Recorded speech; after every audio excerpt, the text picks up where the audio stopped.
There's one area in which I think the AHL is better than the National Hockey League, and it's right here.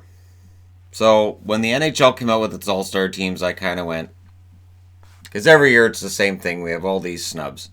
I am sure there are snubs at the American Hockey League level as well, because I'm pretty sure you have to send at least one player from every team. But there's something different, and if you haven't had a chance to watch an American Hockey League skills competition, they're great. And there's something about their games and something about the way they do this that's great, and we'll get into the differences. But I wanted to go through who's on each team, because these are guys who, in some cases, might be seen as, former NHLers who are never going back up. They might be seen as prospects that never panned out. In some cases, they're prospects who will pan out. But it's always interesting to me, the guys who are playing in the American League, many of them making less money than they would at the NHL level. For a guy on a two-way contract, this is where two ways comes in. So you make $700,000 at the NHL level, but as soon as you get demoted to the AHL, you get a 90% cut in pay. You're down to $70,000 a year. So these guys are not rich for the most part, Matt Moulson notwithstanding. So you got four teams, the same as the NHL. The Atlantic, Andrew Agozzino, who was called up by Pittsburgh. Wilkes-Barre, Scranton, of course, is his team. Sebastian Aho has been called up. He's for Bridgeport. Jake Bean, Charlotte. I know Carolina's still waiting on him. Paul Carey for Boston. Chris Drieger for Springfield. He, of course, is up with Florida right now. Probably not going to be available for that All-Star game. Morgan Frost for Lehigh Valley. Joey Keane for Hartford. Matt Moulson for Hershey. So, yes, Matt Moulson is still playing hockey. And the fact that he's playing hockey at the American League level, I don't know. People can look at that and make fun and, oh, look, he's not making it. Look, he's got that big contract.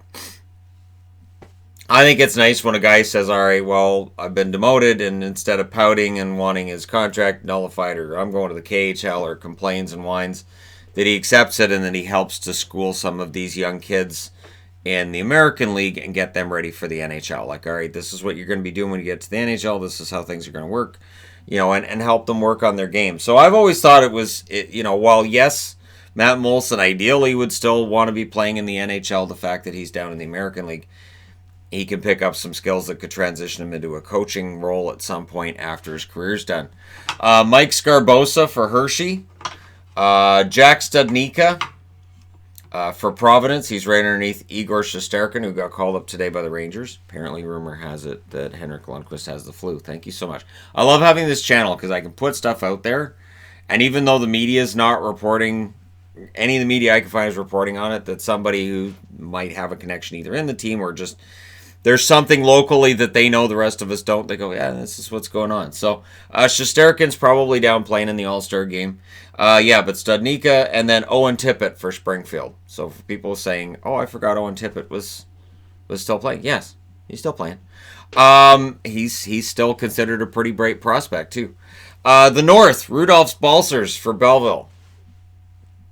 Alex Barry-Boulet for Alex Barber-Boulet. I'm sorry if I'm butchering that, for Syracuse.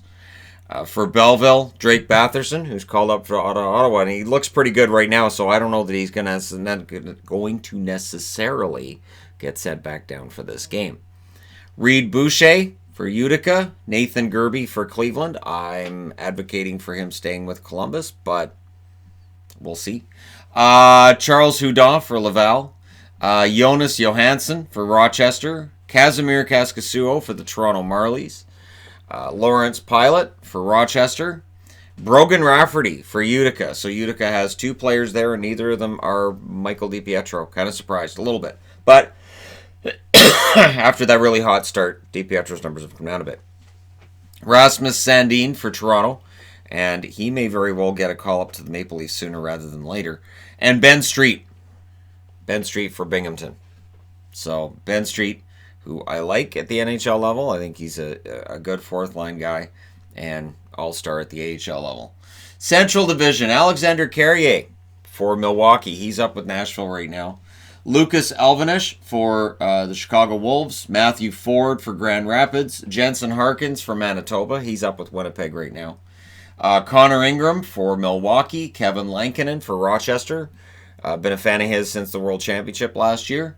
Joel Esperance for Texas. I agree. Lesperance is a good fill-in for Dallas. I don't know how much upside's there, but again, all-star for the AHL. Gerald Mayhew for Iowa. Brendan Manel, also for Iowa. Derek Pouliot for San Antonio. So Pouliot's an all-star at the AHL level. Chris Terry for Grand Rapids. And Yakov Trenin for Milwaukee. So some of these guys are up in the NHL right now, and we'll see what happens come all-star time at the AHL level, if they come send some of these guys down, or probably not. Pacific Division, Joachim Blitfield for San Jose. Kyle Copabianco for Tucson. I love the Tucson Roadrunners jerseys. Cale Clegg for Ontario. Martin Ferk, also for Ontario. Both of them right now are with the LA Kings.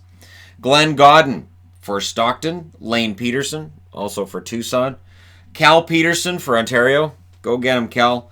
Really hoping that Cal Peterson does get that chance with the LA Kings next year. And because I thought he was ready last year, I was really surprised that they didn't keep him around and that he hasn't played at all yet this year. Matthew Phillips for Stockton. Anthony Stolars for San Diego. TJ Tynan for Colorado. Chris Weidman, also for San Diego. And Kyler Yamamoto for Bakersfield. And again, what this illustrates too is that it's an interesting situation where you have players that are all-stars at the American League level who we right now could look at and say, well, those guys aren't NHL level. Right. So the guys who are all-stars at this level, and they're not quite NHL level, and they don't end up getting top 6 minutes in the NHL, a lot of these guys end up going to the KHL. They will give it a while and they'll go to the KHL. For the veterans that stick with it, again, I have nothing but respect for these guys. So when we look at how they play out their games, it's fascinating. They have 6 10-minute games. 6 10-minute games. Round robin format. The top 2 teams at the end of the round robin then face off in a 6-minute 3-on-3 game. And then they go to a shootout if it's tied, I'm guessing. I didn't actually see that in there. But I'm guessing it's a shootout if it's tied after 6 minutes. I think that's a lot of fun. What we have with the NHL right now is we have 3 20-minute games. So you have 2 20-minute games, and then the third 20-minute game is a matchup of the teams that won the first 2 games. I think a round robin's a lot more fun. And the fact that they're 10-minute games, I like that. I do.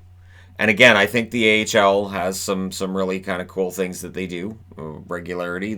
They toy around with rules. They don't... And often they'll be toying around with rules with the idea of, okay, we're going to test this, and if it works, the NHL will adopt it. But they don't take things nearly as seriously as the NHL, and their all-stars don't either. And I know, the NHL, once you get to the all-star game, it's a fun weekend, but getting there can be like pulling teeth. So I was thinking, all right, so what could we have for suggestions for the all-star game? Because there are people who just don't like it at all. I would start with this. At the start of the season, if an NHL player doesn't want to go to the all-star game, opt out at the start of the year. Let the National Hockey League know, I do not wish to participate in the all-star game, signed Alex Ovechkin.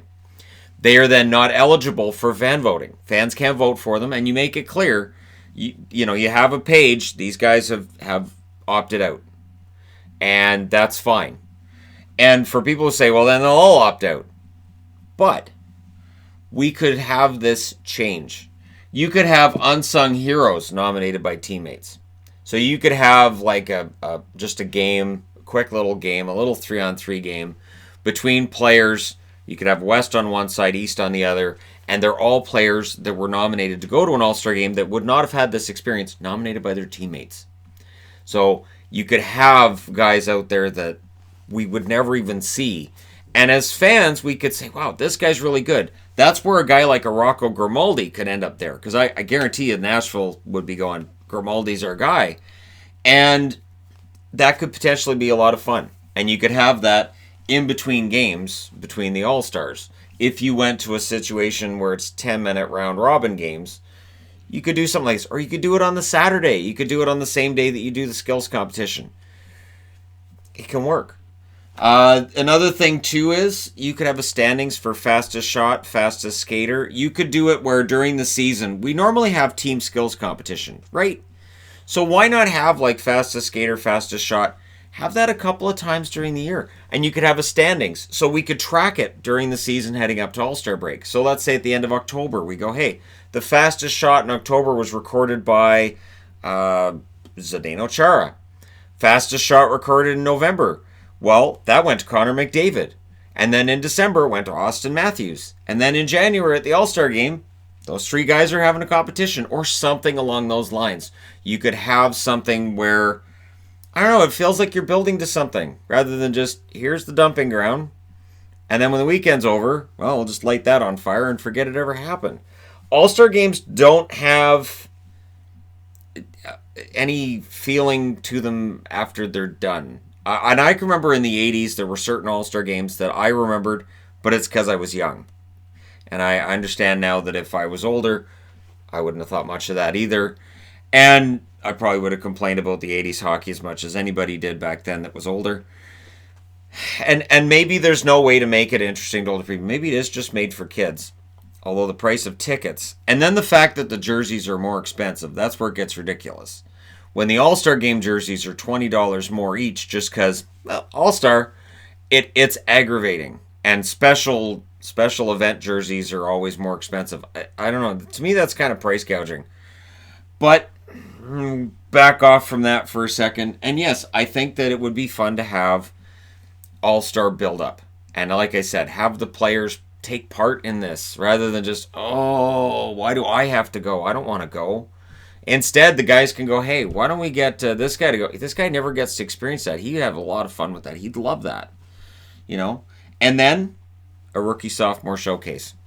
So another idea would be to have some kind of a showcase. You could have a skills thing. You could have it be a little mini game between rookies on one side, sophomores on the other, and see how that works out. I think there are a lot of interesting ideas out there that people could come up with that would make it interesting. And not just interesting to fans, but interesting to players. And make it more like this. I think what makes the AHL All-Star Game great is that a lot of guys that you see on this board, they're not going to be All-Stars anywhere else. But for this one weekend, they're All-Stars. They get to celebrate. They get to be cheered on by fans as celebrities, as All-Stars. Now, all hockey players end up being celebrities at some level, especially in Canada. But for these guys, it's their weekend, right? This is kind of their moment. And it should feel that way with the All-Star Game in the NHL, and it really kind of doesn't. You got Dylan Larkin going, don't vote me in. So the last man in, they can still have that, but I don't know, make it different. Make it so that the players are going, hey, Dylan doesn't want to go to the All-Star Game. Why don't we put Hronik up as the guy for us? And then the NHL goes, all right. So basically the NHL working in partnership with its NHLPA and all the players having a say in things. And again, at the start of the year, certain players going, I need that weekend off. I'm 36 years of age. I can't be going to an All-Star game. Something just feels different than now. So here's my challenge to you guys. Looking at the All-Star rosters for the AHL, because again I find it fascinating. And here's my I don't know how much it shows that this is a Providence Bruins jersey. This was sent to me by a subscriber some time ago, and it's one of a few jerseys I have at the AHL level. I have probably 6 or 7, I think now. But yeah, this is, I have both the home and away Chicago Wolves. I have Utica's blue, Utica's green, Dallas in green, which is Texas. And they're not based in Dallas. I didn't mean to say Dallas. And of course, Providence here. There's a couple others I have as well. I have a Manitoba Moose one as well. But, you know, with all these AHL players, it would be nice to see an NHL roster at the All-Star Game where we can all say, I'm really happy for that guy. Rather than, well, they screwed that guy. That guy's not going to the All-Star Game. Why did that guy get screwed over? So think about it. When there are those moments where you go, well, why didn't this player go who's one of the top scorers in the league? You'd also have a moment of, but it's nice to see these guys are going to get to go and be in that unsung hero game. Oh, did you see the rookie and sophomore lists? That's fun. And then you could also make it so that rookies and sophomores who are in this game wouldn't be in the NHL All-Star Game. And that way you have a more, I don't know, just be, I think, a more balanced roster. And then with all of that other stuff, you could just get rid of the NHL All-Star Game has to have all 30 teams. You could say all 30 teams have to be represented between the All-Star Game, the Unsung Heroes, and the Rookie and Sophomore Showcase. and it all goes away. You end up with more players there, yes, but I think it's a more relaxed atmosphere, and I think it's something that you'd have more players there who want to be there. Let me know your thoughts. Hit like and subscribe if you're browsing your way through. You just happened upon this video. And hey, thank you guys so much for watching, for all your support. And yeah, if you haven't watched an AHL All-Star game, I recommend it. I think the American Hockey League All-Star game, their format and everything, I actually find them to be more entertaining than the NHL version. And maybe it's because all of these guys are really happy to be there. Or maybe they try just a little bit harder. Because again, they're all-stars at this level, but they're not really that privileged all-star level. Let me know what you think in the comment section as always. Thank you guys so much for all your support. I'll talk to you again soon.